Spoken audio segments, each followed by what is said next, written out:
Hello guys, welcome to knowledge of emporium. आज इस video में हम आप लोगों के साथ डिस्कस करने वाले हैं M3R5 पेपर, जो कि आप लोगों का किस चीज़ का होता है, पाइथन प्रोग्रामिंग का। तो इसमें हम लोग आपको बताएंगे कुछ इम्पॉर्टेंट पॉइंट्स जो कि आप लोगों के एग्ज़ाम में काफ़ी क्वेश्चंस वहाँ से पूछे जाते हैं और काफ़ी क्वेश्चंस आप लोगों के रिपीटेड भी हैं। तो आप लोग ये वीडियो लास्ट तक ज़रूर देखिएगा। और पॉइंट्स को स्टार्ट करने से पहले अगर आप हमारे चैनल में नए हैं तो हमारे इस चैनल को सब्सक्राइब करिए, और वीडियो अच्छा लगे तो वीडियो को लाइक, शेयर एंड कमेंट करना मत भूलिएगा। और अभी तक हमने आप लोगों को M3R5 के जितने भी मॉडल्स पेपर और आप लोगों को प्रोग्रामिंग में जितने प्रैक्टिस क्वेश्चंस हमने करवाए हैं वो आप लोग ज़रूर देख के जाइएगा, क्योंकि आप लोगों के जो पेपर M3R5 का होगा उसमें ऑब्जेक्टिव क्वेश्चन में आपके आउटपुट वाले क्वेश्चन भी आएंगे, तो आप लोग उनकी प्रैक्टिस ज़रूर कर लीजिएगा। उसका लिंक हम डिस्क्रिप्शन बॉक्स में डाल देंगे, नहीं तो आप लोग चैनल की प्लेलिस्ट में जा कर के मॉडल्स पेपर को ज़रूर देख लीजिएगा। तो चलिए स्टार्ट करते हैं। पहला देखते हैं कि आप लोगों के पाइथन प्रोग्रामिंग में कौन सा टॉपिक इम्पॉर्टेंट है और कहाँ से क्वेश्चंस बनते हैं आपके पेपर में। पहला है आपका फ्लो चार्ट। फ्लो चार्ट में आपके क्वेश्चंस कैसे बनेंगे, यहाँ से आप लोगों को पूछ सकता है कि फ्लो चार्ट्स में जो भी सिंबल्स आपके बनते हैं, जैसे कि हो गया आपका terminal, Oval, input, output, processing और डिसीजन, इसमें आपको क्या करेगा, फिगर दे देगा और बोलेगा कि क्या आप बताइए कि इसमें आप लोग किस लिए यूज़ करते हैं इस सिंबल को। जैसे आउटपुट हो गया, इनपुट आउटपुट के लिए आप लोग एक पर्टिकुलर आपका सिंबल होता है उसे आप लोग यूज़ करते हैं, और प्रोसेसिंग के लिए आप लोग रेक्टेंगल का यूज़ करते हैं, डिसीजन बॉक्स के लिए आप डायमंड का यूज़ करते हैं। तो ये सभी सिंबल्स आपको दे देगा और बोलेगा कि इसमें आप लोग कौन सा वर्क करते हैं। तो इस टाइप के क्वेश्चंस आपके फ्लो चार्ट से बन सकते हैं, तो आप लोग इनके नाम और फिगर अच्छे से याद कर लीजिएगा। नेक्स्ट पॉइंट है आपका कंपाइलर, इंटरप्रेटर और असेंबलर। सबसे ज़्यादा इम्पॉर्टेंट आपका कंपाइलर और इंटरप्रेटर है, क्योंकि ये आपके ऑब्जेक्टिव क्वेश्चंस में काफ़ी बनते हैं। इसमें आपको बोल देगा कि कंपाइलर क्या होते हैं और 4 ऑप्शंस दे देगा। तो आपको पता होना चाहिए कि कंपाइलर क्या होता है, कि आपके प्रोग्राम्स जो भी आप लोग बनाते हैं उस प्रोग्राम को पूरा एक साथ जो चेक करता है होल प्रोग्राम को, वो आपका क्या कहलाता है, कंपाइलर। और इंटरप्रेटर में क्या होता है आपका, कि आपके प्रोग्राम को लाइन बाय लाइन चेक करता है, तो वो आपका इंटरप्रेटर कहलाता है। तो कंपाइलर और इंटरप्रेटर आपका मोस्ट इम्पॉर्टेंट है। असेंबलर अगर आपको हो तो आप पढ़ लीजिएगा, नहीं आप इसे स्किप भी कर सकते हैं, लेकिन आप लोग कंपाइलर और इंटरप्रेटर ज़रूर पढ़ के जाइएगा। देन आपका थर्ड पॉइंट है प्रोग्राम्स। यहाँ पर मैंने प्रोग्राम्स क्यों लिखा है, आप लोग सोच रहे होंगे कि पेपर तो आपका MCQ का है। प्रोग्राम हमने इसलिए लिखे हैं क्योंकि आपके पेपर MCQ है ज़रूर, लेकिन आप लोगों के छोटे छोटे प्रोग्राम्स आपके आउटपुट में आएंगे MCQ वाले पेपर में, इसलिए आपको प्रोग्राम्स की प्रैक्टिस करना ज़रूरी है। कि जहाँ भी आप लोगों को स्मॉल प्रोग्राम्स मिले आप लोग उनकी प्रैक्टिस करके जाइएगा कि उसका आउटपुट कैसे निकलेगा। हमने आप लोगों को कई सारे मॉडल पेपर कराए हैं जिसमें आप लोगों को प्रोग्राम्स वाले भी क्वेश्चन मिलेंगे, तो आप लोग उन मॉडल्स पेपर को एक बार ज़रूर देख लीजिएगा।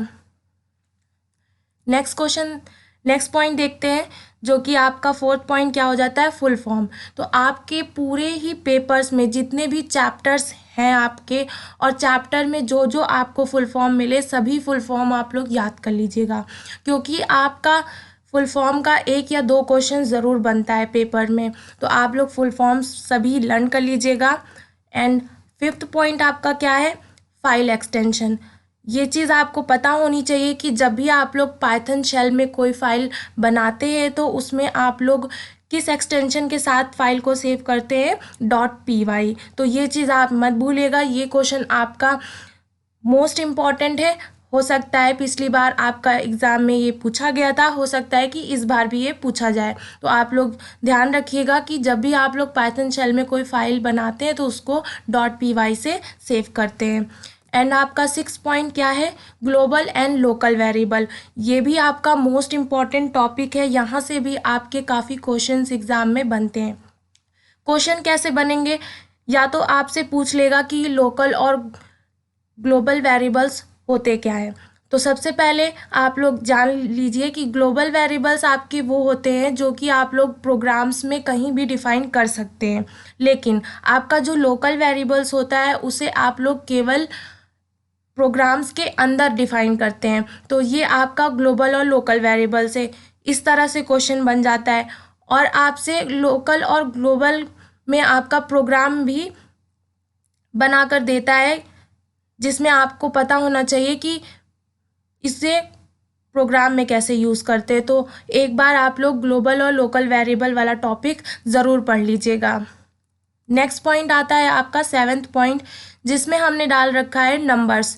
तो नंबर्स यहाँ पर कौन से हैं, आपका दो हमारी तरफ से मोस्ट इम्पॉर्टेंट है जो कि आपके नंबर होते हैं, रैंडम नंबर, और दूसरा है आपका हेक्साडेसिमल नंबर। ये हम बता रहे हैं कि इम्पॉर्टेंट है, लेकिन इसके अलावा भी आपके पेपर में काफ़ी सारे नंबर्स हैं, जैसे octahedral, binary number, decimal number, ये सब भी इम्पॉर्टेंट है। लेकिन रैंडम नंबर और हेक्साडेसिमल नंबर ज़्यादा इम्पॉर्टेंट है, क्योंकि ये आपके एग्ज़ाम में काफ़ी बार आया है। तो रैंडम नंबर आपके वो होते हैं जो कि आप लोग प्रोग्राम्स में, आपने प्रोग्राम बनाया होगा तो उसमें देखा होगा, जब भी आप कोई रेंज देते हैं तो उस रेंज में आपका रैंडमली भी कोई नंबर ले लेता है, तो वो आपके क्या कहलाते हैं, रैंडम नंबर। और हेक्साडेसिमल सभी जानते हैं कि 1 से लेकर के 16 तक का होता है। तो ये आप लोग याद रखिएगा, और इसके अल्फ़ाबेट वाले भी नंबर्स याद रखिएगा कि कौन कौन से अल्फ़ाबेट वाले नंबर होते हैं। एंड नेक्स्ट चलते हैं 8th पॉइंट में। 8th पॉइंट में क्या है आपका, स्लाइसिंग।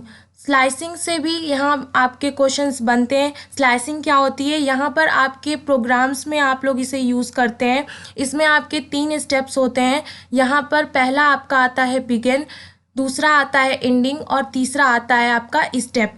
जैसे आप लोग एग्जाम्पल में देख रहे होंगे कि हमने एक वेरिएबल लिया है ए, जिसमें हमने एक स्ट्रिंग स्टोर कराई है पिरामिड, और नीचे साइड में आपकी नेक्स्ट स्टेटमेंट में है प्रिंट ए ऑफ 2:3। तो 2:5 जो है वो आपका स्लाइसिंग है, यानी कि आपको इसे अलग अलग करना है। यहाँ पिरामिड में आप लोग अपने स्ट्रिंग के नंबर्स को गिनेंगे, और जहाँ भी आपका 2 आएगा वहाँ से आपका स्लाइस टूटेगा। जैसे कि यहाँ पर आगे वाली जो वैल्यू है वो आपको 2 दे रखी है, तो पिरामिड में आपको 2 तक जाना है। पहला आप लोग जानते हैं कि 0 से स्टार्टिंग होती है आपकी लेंथ, जब आप लोग काउंट करते हैं प्रोग्राम में। तो ये हो गया आपका 0 प्लेस में, एंड ये 1 है और ये 2 है। तो यहाँ से आपके नंबर की स्टार्टिंग होगी, जो कि आपका पहला नंबर क्या है, R है।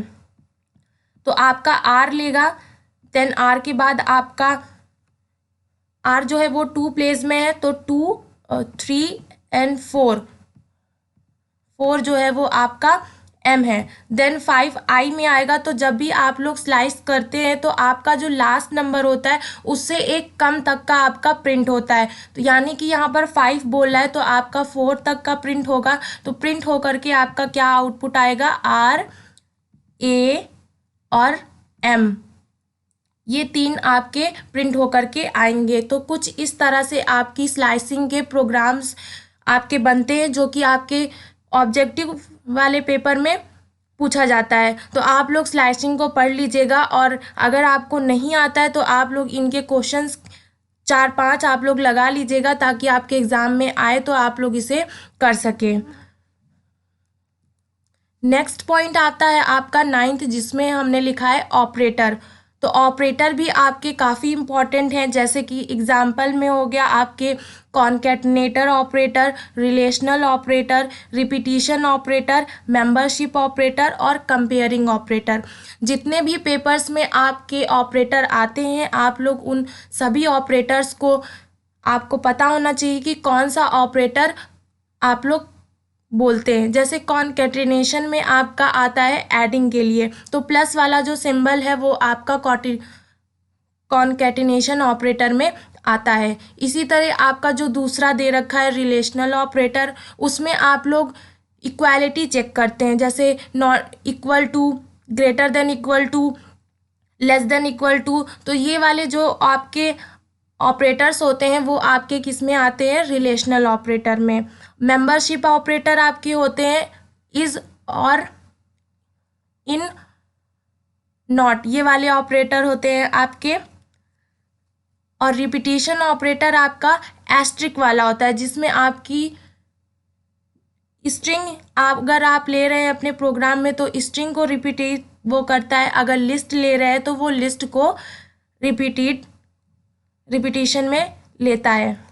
नेक्स्ट आपका आता है कंपेयरिंग ऑपरेटर। तो कंपेयरिंग ऑपरेटर आपके दो तरह के होते हैं, पहला आपका हो जाएगा नॉट इक्वल टू, दूसरा हो जाएगा इक्वल टू। तो इस तरह के जितने भी आपके ऑपरेटर्स होते हैं आपको पता होना चाहिए कि कौन कौन से ऑपरेटर हैं, और इन्हें आप लोग प्रोग्राम में भी यूज़ करके देख लीजिएगा, क्योंकि प्रोग्राम भी इनसे बनते हैं। नेक्स्ट पॉइंट में चलते हैं।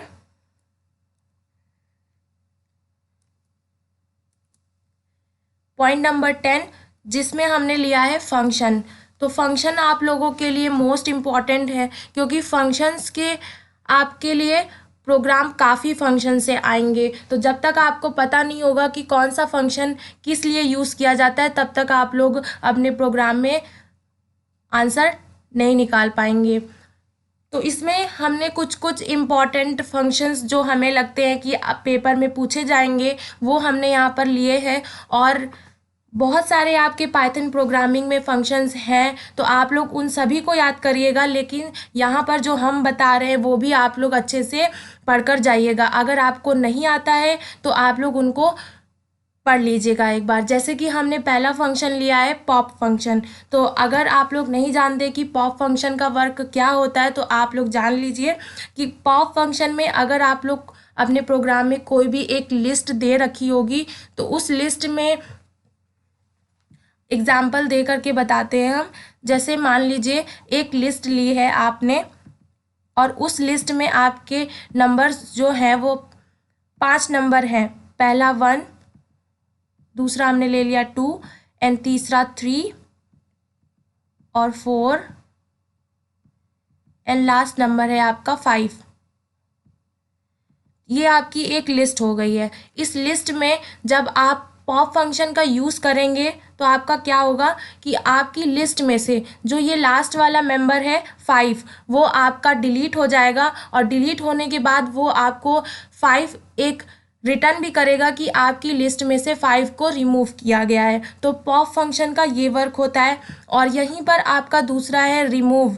तो रिमूव में क्या होता है कि आपकी लिस्ट में से जो भी मेंबर्स दिए होंगे उनको रिमूव करेगा, लेकिन वो रिटर्न नहीं करेगा कि उसने कौन से मेंबर को डिलीट किया है। और पॉप फंक्शन में क्या होता है कि वो पॉप फंक्शन में आपके लास्ट एलिमेंट को डिलीट करेगा और साथ ही साथ वो रिटर्न भी करेगा।